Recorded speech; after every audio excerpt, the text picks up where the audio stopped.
गोर लागै छी समस्त मिथिलावासी के। और आइ हम अहाँ सब लंग उपस्थित भेल छी महाकवि विद्यापति और उगना के जे उगना महादेव छथिन मधुबनी जिला के भवानीपुर गाम में ओहि के कथा लऽ कऽ उपस्थित छी। तऽ अहाँ सब सुनू, जो नीक लागे अहाँ सबके तऽ अहाँ सब लाइक शेयर कमेंट तऽ करिते छी। हमर चैनल जे नूतन कन के नाम से अहाँ सब जरूर सब्सक्राइब करब, सब गोटा से आग्रह निवेदन अछि। तऽ आइ अहाँ सबके हम कहब जे मधुबनी जिला के भवानीपुर गाम में जे उगना महादेव से प्रसिद्ध छथिन और विद्यापति के अनेकों रचना छथिन। महाकवि विद्यापति जी के अनेकों रचना अहाँ सब गेने हैब, सुनने हैब, जे गाबै छी से गेनहो हैब आ जे सुनै छी से सुनने हैब। तो उ मतलब एहन कोन बड़का माने पूजा पाठ तब केलखिन जे हुनका घर में स्वयं महादेव जौन बन कऽ खटल छथिन। महादेव हुनका घर में जौन बन कऽ खटल छथिन, ओही के कथा लऽ कऽ आयल छी। तब अहू कथा अहाँके कहब जे एक दिन के बात छै। विद्यापति अहाँ के बहुत मतलब रचना सब रचने छथिन और अहाँ के कहब जे उ महादेव के परम भक्त छलखिन। महादेव के वो परम भक्त छलखिन, हुनकर पूजा पाठ एतेक ने करे छलखिन और हुनकर रचना सब अनेको लिखने छलखिन।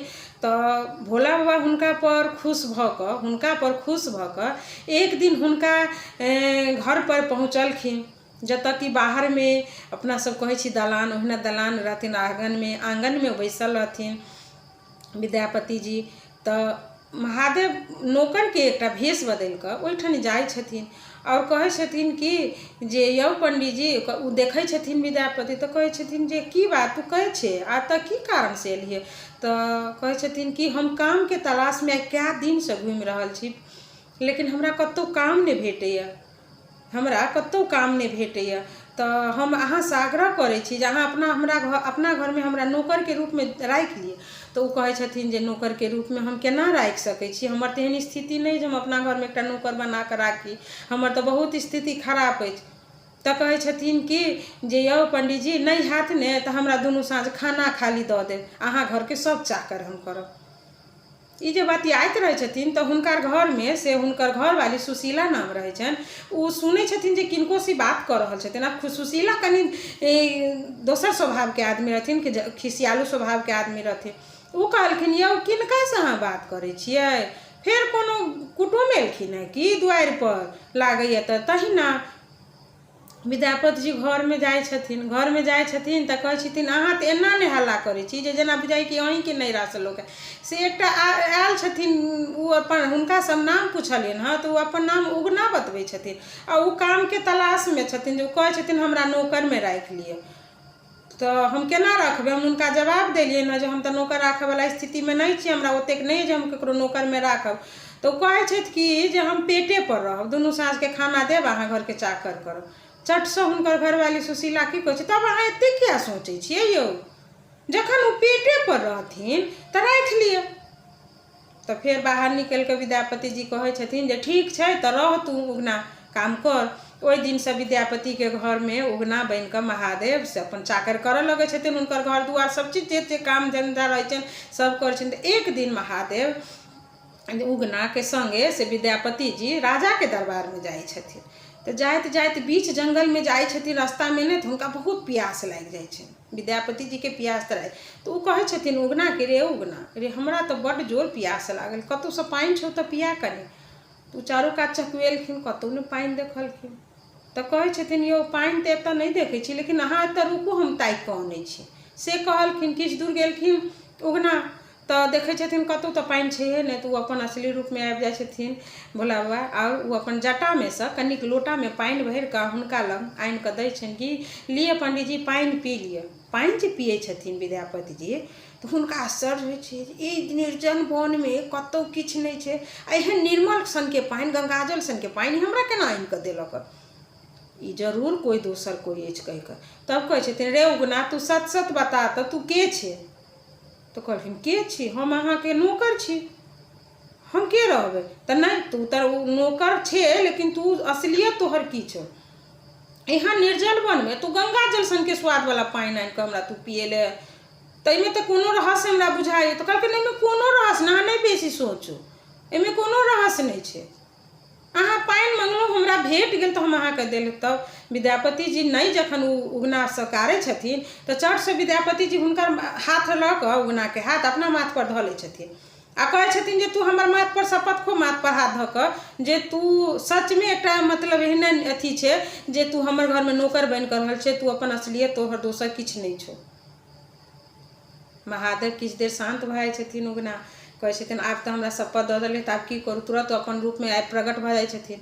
महादेवके जे रूप देखै छथिन विद्यापति जी तऽ हुनकर पैर पर खसि जाइ छथिन और पैर पर खसलाके बाद ओ खूब कानऽ लगै छथिन जे हम अहाँके अपन कुल देवताके तरह पूजा पाठ केलहुँ, एतेक धर्म पूर्ण अहाँके लेल केलहुँ, अहाँ हमरा घरमे नौकर बनि कऽ अहाँसँ हम टहल करेलहुँ, ई पापके भागी हमरा अहाँ किएक बनेलहुँ।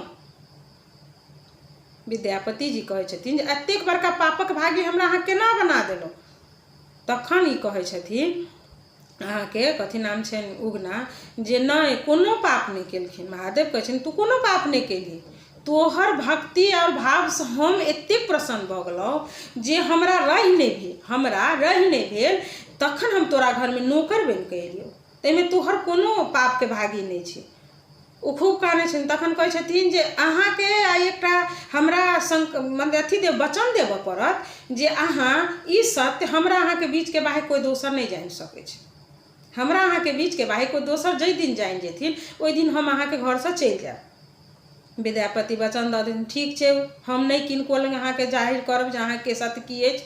ओहि दिनसँ अपन विद्यापति और उगना अपन काम धंधामे लागल रहै छथिन। एक दिनके बात छै, एक दिन हुनकर घरवाली सुशीला दिनेसँ गायके दूध अपन आनै छथिन, दूध दुबा कऽ आनै छथिन, तरकारी सब पूरी तूरी सोचले जे आइ खीर पूरी तरकारी बनायब। अबै छथिन उगना और पंडीजी घर तऽ कहै छथिन यौ सुनै छियै आइ ने से दूध मंगेलहुँ हँ, खीर बनायब आ पूरी आ तरकारी बनायब। उगना चटसँ की कहै छथिन मलकिनी आइ तऽ भरि पेट खाय ला मिलतै ने। तऽ कहै छै हाँ रे तोरा तऽ खाली पेटे पहाड़ छौ, से ऊपरमे नूनके डिब्बा छै दे कनि नून। उगनाके कहै छथिन सुशीला विद्यापति जीके जे घरवाली छथिन जे तोरा तऽ अपना पेटे पहाड़ छौ, से काम कर पहिले ओ नूनके डिब्बा छै से कनि उतारि कऽ दे, तरकारीमे नून नहि दियाल छै। ओ जे नूनके डिब्बा उतारै छथिन तऽ दूधके जे दूधसँ भरल जे खीर चढ़ेने रहै छथिन बर्तनमे, ओही बर्तनमे नूनके डिब्बा गिर जाइ छै। ओहि बर्तनमे गिर जाइ छै। सुशीला तऽ आगि बबूला भऽ जाइ छथिन, कहै छथिन जो रे उगना ई तू की केले रे दिन भरि सोचने रही जे खीर पूरी तरकारी बनायब आ नीकसँ खायब आ तेकरा तू नून धऽ कऽ सभटा बर्बाद कऽ देले है, से आइ हम तोरा नहि छोड़ब। मलकिनी गलती भऽ गेल हमरासँ, माफ कऽ दिअ मलकिनी। ओ की करै छथिन चूल्हामे से जे जरैत चेहरा रहै छै से लै छथिन आ हुनका मारऽ ला छुटि जाइ छथिन। तखने विद्यापति हुनका बर्दाश्त नहि होइ छै, रहल नहि होइ छै। ओ की कहै छै अहाँ ई की करै छियै भगवान, ई की करै छियै, ई स्वयं महादेव छथिन, हुनका पर अहाँ जरैत चेहरासँ बार कऽ मारि रहल छियै। एतबे तऽ विद्यापति जी कहै छथिन महादेव ओतऽसँ अदृश्य भऽ जाइ छथिन। आब महादेव जे अदृश्य भऽ जाइ छथिन विद्यापति तऽ एकदम मतलब बेकल भऽ जाइ छथिन, मतलब हुनका लेल ओ छटपटाहट एतेक रहै छनि जे रन्ने बन्ने खूब घूमऽ लगै छथिन, छिछिया लगै छथिन। तखन ओ बहुत तरहके वएह रे उगना हमर कतऽ गेलै भंग पिसना, कतऽ तोरा खोजबौ रे कोन बनमे, बहुत गीत सब अछि हुनकर रचना। ओ रहने बने जखन ओ एकदम पागल जकाँ जे भऽ जाइ छथिन तब स्वयं महादेव फेर प्रकट होइ छथिन। तऽ कहै छथिन जे हमरा अहाँके बीचमे तऽ ई वचन भेल देने रही जे हम नहि सत्ता कऽ, आब हम अहाँ लग नहि रहि सकै छी। तब विद्यापति कहै छथिन एतेक बड़का घोर अपराध नहि करब, हमरा दण्ड दिअ कहि कऽ। तऽ कहलखिन ठीक छै। तखन ओ की करै छथिन महादेव अपन स्वरूप कहलखिन हम तऽ नहि रहि सकै छियै, लेकिन हुनकर अपन स्वरूप शिवलिंग से ओहिठनी स्थापना भऽ जाइ छै। कहै छथिन एकरे तू पूजा पाठ कर, एकरे तू पूजा पाठ कर। तऽ ओही दिनसँ महादेवके पूजा उगना महादेवसँ अहाँके मधुबनी जिलामे भवानीपुर गाममे अहाँके स्थापित छथिन, उगना महादेवसँ जानै छथिन। तऽ हमरा पता नहि एतेक जानकारी छलै जे अहाँ सब लग हम कहलहुँ हँ उगना महादेवके। आ बहुत हिनकर छनि कहानी, बहुत छनि, अहाँ सब कहब तऽ हिनकर विशेषो हम कहब। एखन एतेक कहलहुँ हँ, जँ नीक लागल हुए तो अहाँ सब लाइक शेयर कमेंट करब तो नहीं बिसरब। और हमार जो चैनल पर नया आयल छी तो अहाँ सब सब्सक्राइब जरूर करब से आग्रह। जे कोई कऽ चुकल छी हुनका तहे दिल से धन्यवाद करे छी। और अहाँ सब कथा जरूर सुनब, पूरा सुनब से आग्रह। धन्यवाद।